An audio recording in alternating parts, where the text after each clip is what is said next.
हर्षद मेहता का जन्म 1954 में हुआ था। उनका बचपन गुजरात में बीता।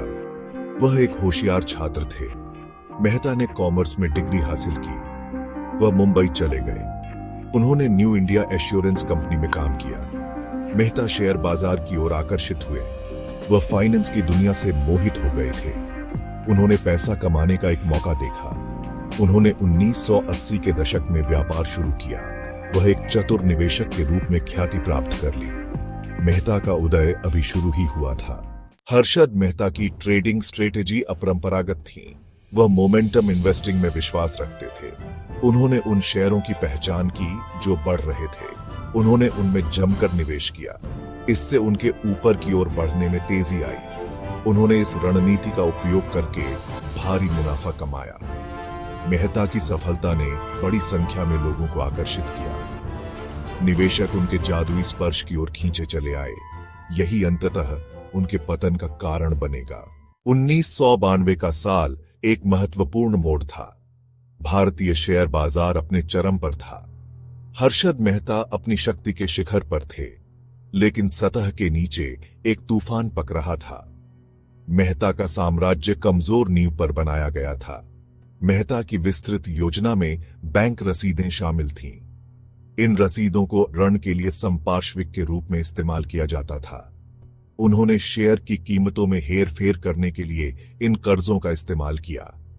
उन्होंने कृत्रिम मांग पैदा की। इस मांग ने कीमतों को बढ़ा दिया। यह महीनों तक चलता रहा। अप्रैल 1992 में आखिरकार बुलबुला फूट गया। बाजार धाराशायी हो गया। शेयर की कीमतों में भारी गिरावट आई। निवेशकों में दहशत फैल गई। करोड़ों रुपए स्वाहा हो गए। भारतीय वित्तीय व्यवस्था की जड़ें हिल गईं। भाग 4, धोखे का पर्दाफाश, सुचेता दलाल और खोजी पत्रकारिता की शक्ति। 1992 के शेयर बाजार दुर्घटना ने जांच की एक लहर दौड़ा दी। पत्रकार सुचेता दलाल ने अहम भूमिका निभाई।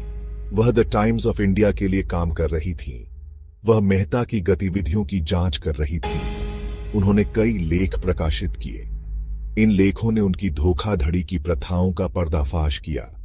दलाल के लेखों ने पूरे भारत में हंगामा मचा दिया। उन्होंने मेहता के घोटाले की भयावहता का खुलासा किया। उन्होंने दिखाया कि कैसे उन्होंने बैंकिंग प्रणाली में हेरफेर किया था। उन्होंने यह भी दिखाया कि कैसे उन्होंने निवेशकों को धोखा दिया था। उनकी रिपोर्टिंग बहुत ही सूक्ष्म थी। उसने अकाट्य सबूत दिए। दलाल की जांच ने प्रतिक्रियाओं की एक श्रृंखला शुरू कर दी। नियामक निकायों ने जांच शुरू की। भारतीय रिजर्व बैंक ने जांच शुरू की। सच सामने आने लगा। घोटाला जितना किसी ने सोचा था उससे कहीं बड़ा था। भाग 5, उसके बाद मुकदमा, क्लेश और एक घोटाले की विरासत। हर्षद मेहता को जून 1992 में गिरफ्तार किया गया था। उन पर कई आरोप लगे। इनमें धोखाधड़ी, जालसाजी और साजिश शामिल है।